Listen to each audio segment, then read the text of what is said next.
Salut les amis, ça fait plaisir de vous retrouver pour une nouvelle vidéo où on va parler de gravel et plus particulièrement de la grave gravel. Ouais, je sais, tu l'as vu sur la miniature, on peut décidément rien te cacher. Si tu es nouveau ici, eh bien installe-toi confortablement, on va parler de vélo, ça va être très sympa. Et si tu es un fidèle de la chaîne, tu sais que j'en ai déjà parlé l'année dernière, mais ne pars pas tout de suite parce que ça va être un format différent cette fois-ci. Alors installe-toi confortablement, prends-toi un petit truc sympa à siroter si t'en as envie et générique, on se retrouve juste après.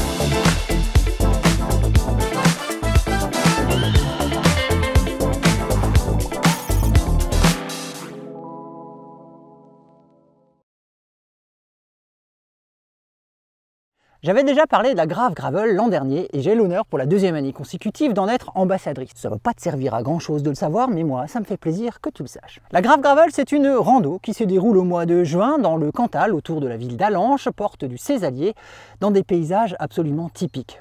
Tu connais pas?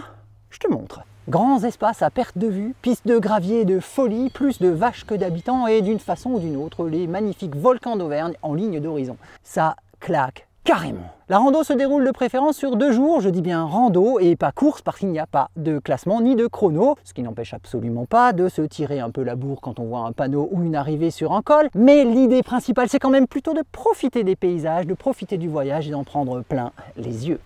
Les plus courageux peuvent s'envoyer tout ça en une seule journée, c'est-à-dire 140 km et 3000 mètres de dénivelé. Et là, clairement, il vaut mieux appuyer sur les pédales parce qu'il faut quand même revenir avant 21 h le soir. C'est tendu. Nous autres simples mortels faisons plutôt ça sur 2 jours, 70 km à chaque fois à peu près, avec une très sympathique soirée entre. Et entre nous, je dirais que c'est presque dommage d'arriver complètement cramé à la soirée parce que tu t'es envoyé le 140 en une seule fois. Mais bon, après, chacun son trip. Idéalement, on passe ensuite la nuit au camping dans un esprit un peu bikepacking, mais sans les inconvénients puisqu'on n'a pas à se taper les sacoches et tout le matériel durant la journée, ce qui est quand même pas mal. Je dis bien esprit bikepacking. On est bien d'accord, c'est pas tout à fait du bikepacking. Mais l'idée est vraiment de passer un week-end convivial, de faire de belles rencontres, d'avoir plein de beaux souvenirs et d'en prendre plein les yeux. D'ailleurs, même si ça s'appelle gravel, tu es tout à fait bienvenu si tu as un VTT, voire même un vélo à assistance électrique. Tout le monde est bienvenu, on est juste là pour s'amuser. Cette édition 2024 s'est tenue les 22 et 23 juin, samedi et dimanche donc. Les parcours font chacun 70 km environ avec quelque chose comme 1500 mètres de dénivelé positif et donc aussi négatif puisque ce sont des boucles. Ça en fait une rando qui est quand même un petit peu physique même si elle n'est pas complètement inatteignable pour quelqu'un qui soit un minimum entraîné et équipé. Parlons d'équipement justement. Tout gravel moderne passera partout, mais des pneus un petit peu larges sont quand même bienvenus pour se donner un peu de confort dans les passages les plus cassants. Ma rouge par exemple, qui est ici, est chaussée en 45 à l'avant et 40 à l'arrière. Je ne peux pas mettre plus à l'arrière sinon vraiment ça frotte. Là clairement non, ça passe pas. Regarde, je sais pas si tu arrives à voir, mais là on est à demi millimètre sur la patte, enfin sur l'attache du dérailleur.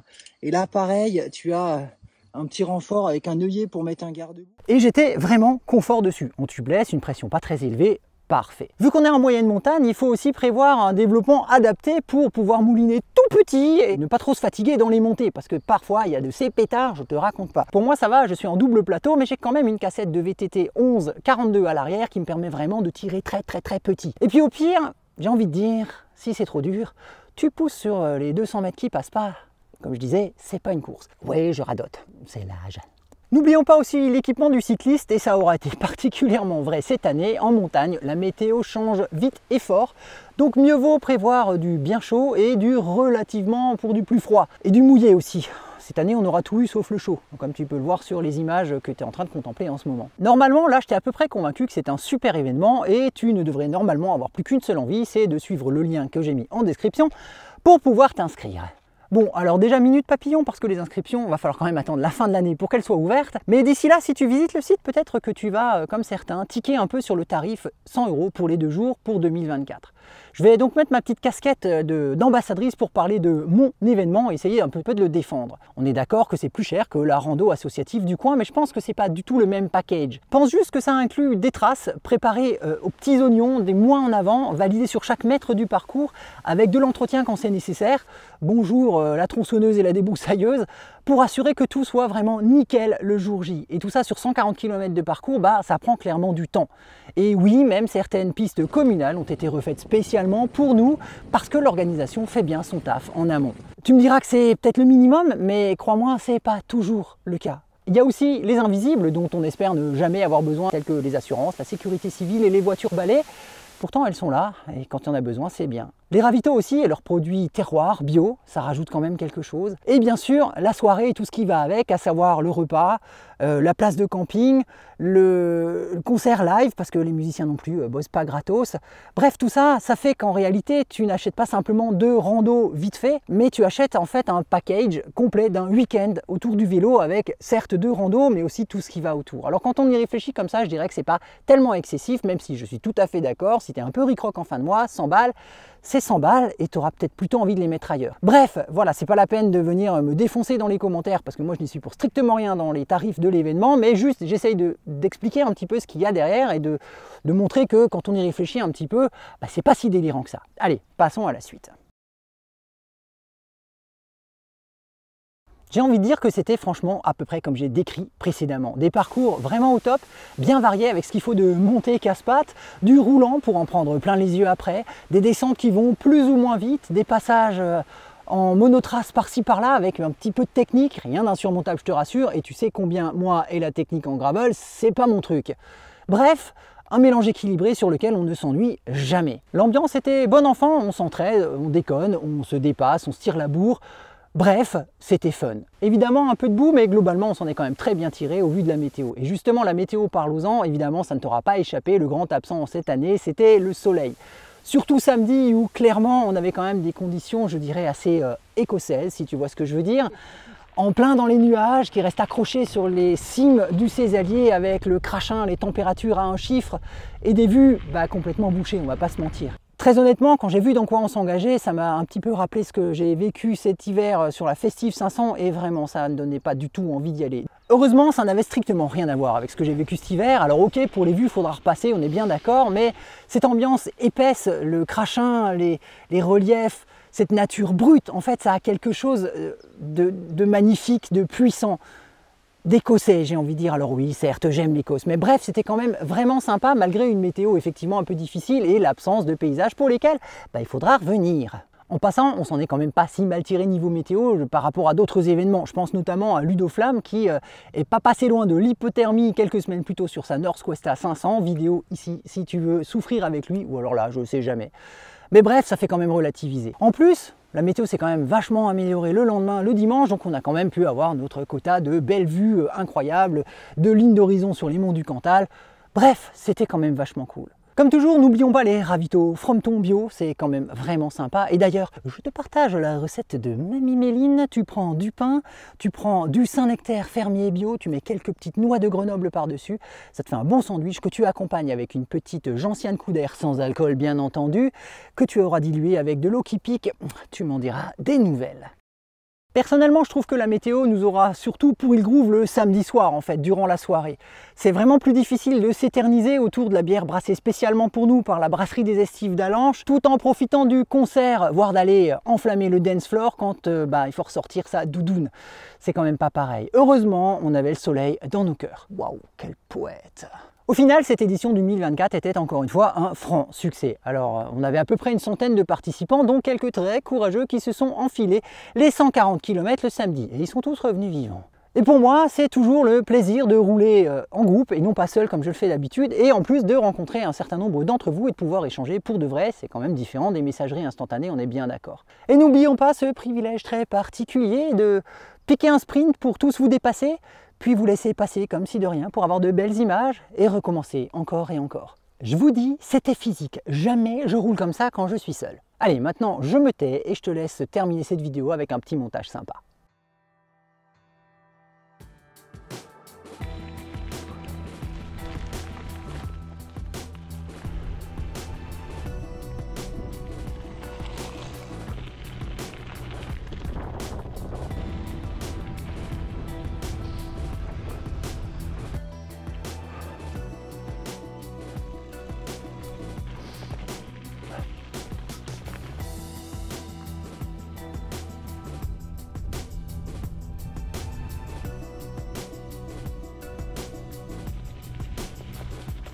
Ça a l'air lisse comme ça, mais en fait il y a plein de blocs qui dévasent dans tous les sens.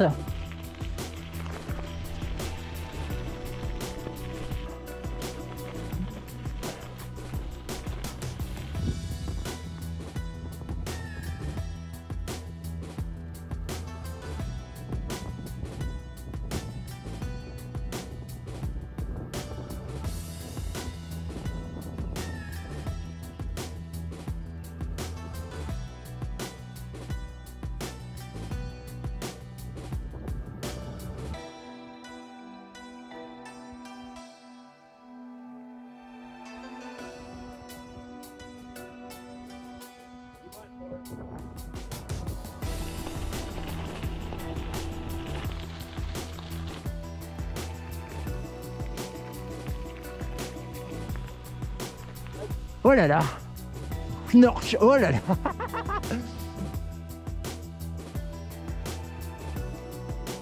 Joli. Bravo. Quelle belle gestion. Un peu. Prends attention les crottes de vache.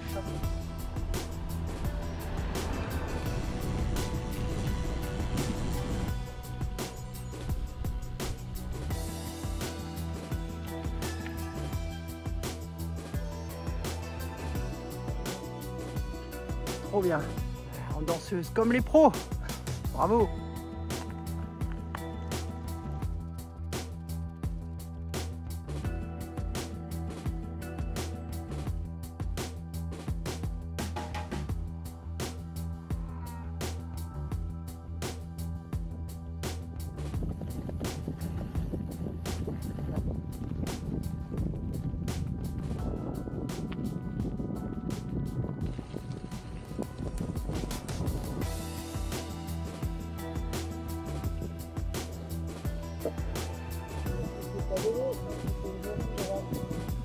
Ah, tu me vends du rêve là. Profite de l'occasion parce qu'on a roulé ensemble, on s'est raconté plein de conneries sur la montée. La montée une de vache là, pour te présenter à l'un des ambassadeurs. Patrick qui a une chaîne YouTube, Pas de Venture, je dirais, fait des petits films de bikepacking et pas que du bikepacking, fait de l'ultra aussi, hein, c'est un vrai. Et, des super bons films, si tu ne le connais pas, je te mets le lien en description. Par rapport à l'Atlas Mountain Race, alors du coup c'est quand même facile. Ouais, c'est plus humide. Ouais. C'est plus facile, ouais. On passe des vraies nuits déjà entre les deux randos. Donc... Je crois qu'on fait n'importe quoi. Enfin, ouais, bref, voilà. Patrick, Pas de Venture, je te mets le lien en description. Abonne-toi, ça vaut le coup. Allez, et ça,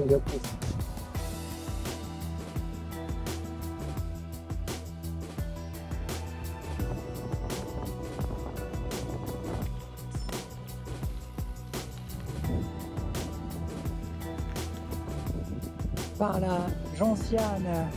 Ouais. Hein. On voit que ça. Il y a un beau bouquet.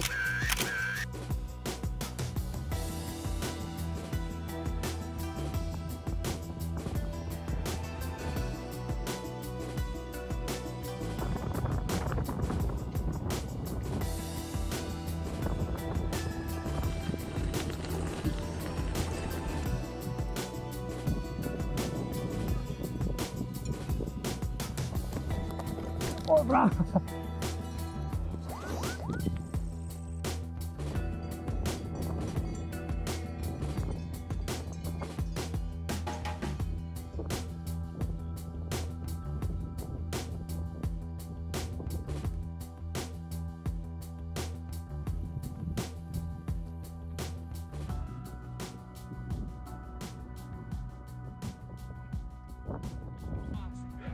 Tu découvres hein, le gravel. Voilà, c'est tout pour moi aujourd'hui. Merci d'être resté jusque tout au bout de cette vidéo. J'espère que tu as passé un agréable moment en ma compagnie. Pour moi, c'était parfait. N'hésite pas à me faire un petit coucou en commentaire, ça fait toujours plaisir. Et ce qui me ferait encore plus plaisir, c'est de te voir en personne à la Grave Gravel en 2025. D'ici là, prends soin de toi et va faire du vélo. Ciao!